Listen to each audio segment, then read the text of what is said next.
Alright guys, been talking about on my channel about doing a video of my Veggie truck. Burns straight vegetable oil. This is my 1994 Ford F350 dually 4-door crew cab with the full 8-foot bed.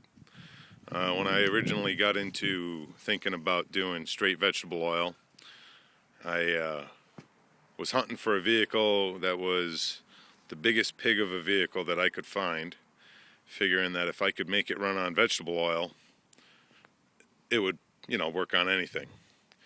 If it could power something so huge, then, if you put it in a little Volkswagen, Rabbit, or whatever, it would make a lot more sense.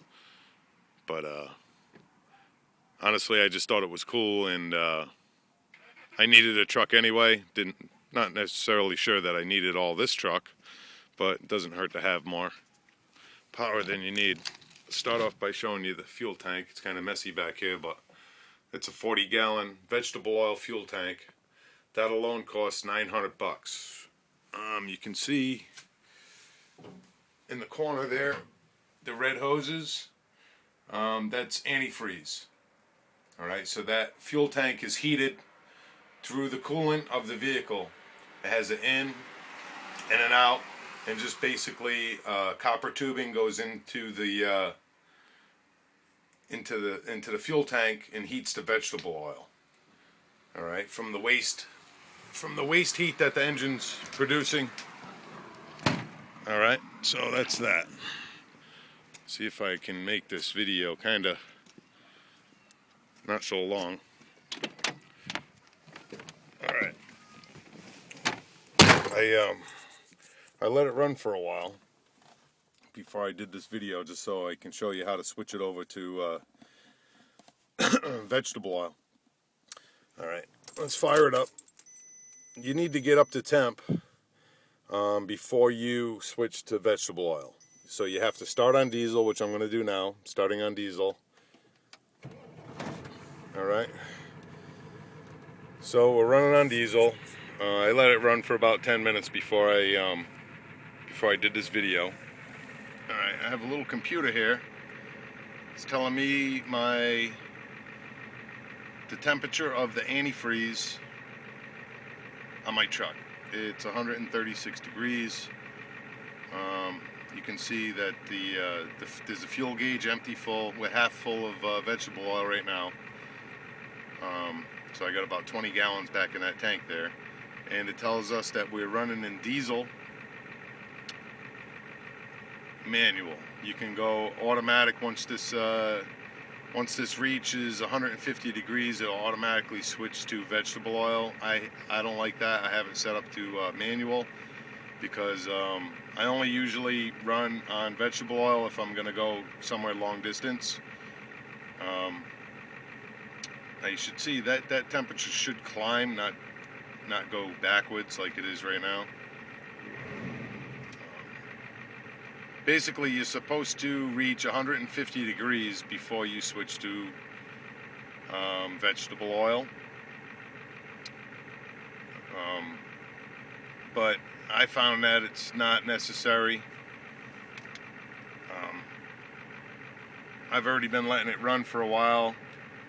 They say that you want the vegetable oil to be like 160 degrees. I've never had the vegetable oil up to 160 degrees. If it's 80 degrees, it works just fine.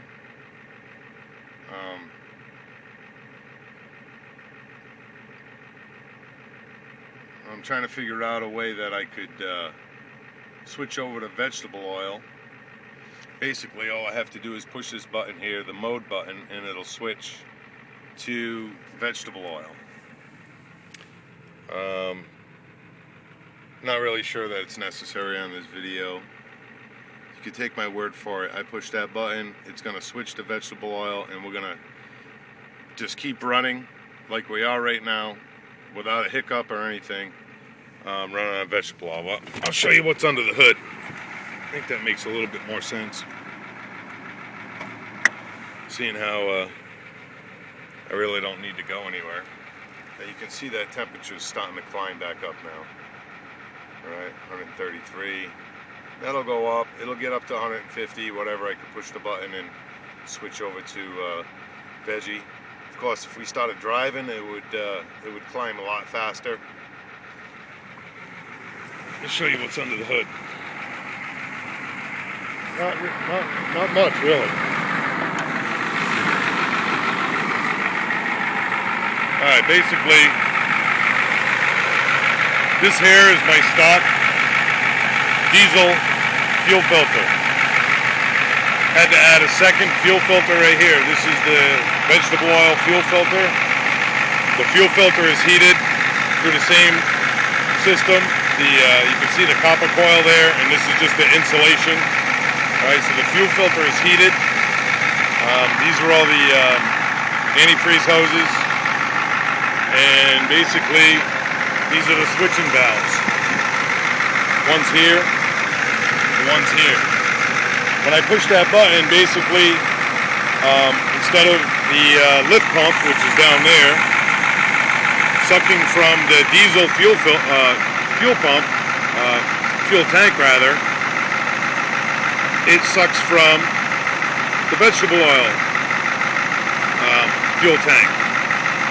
And then when you switch back, it stops the vegetable oil and starts the diesel. And when you switch back, it goes to a purge mode. So what it does is it leaves the return valve open on the vegetable oil and forces all the vegetable oil out of the lines. So a little bit of diesel goes into the vegetable oil tank, which is okay. It's only going to make your vegetable oil tank thinner. Thinner the better it'll flow. You don't want to have cross-contamination the other way, where vegetable oil is going into your diesel tank. You don't want that kind of cross-contamination, because when vegetable oil gets cold, it gels. It gels a lot faster than diesel does. That's why the whole system is heated. But it's basically simple.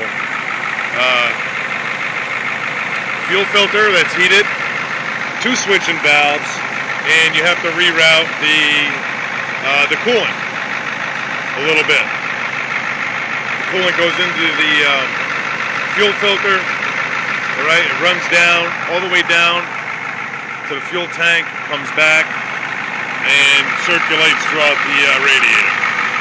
So basically, it's all self-contained, and I think the design is simple but genius. Of course, I didn't design it; I just installed it. But let me tell you something: it works great. I've had it on this truck now for about 2 years, and I've probably put about 15,000 miles on vegetable oil. And a lot of it was under extreme load, towing cars, because I have that little car trailer you probably seen in other videos back in my backyard. And with this dually, I was towing junk cars for scrap metal, and I made a few bucks doing that. But there you go, there you have it. Here's my vegetable oil Ford F350 1994 dually. All right, thanks for watching. Let me know what you think. God bless.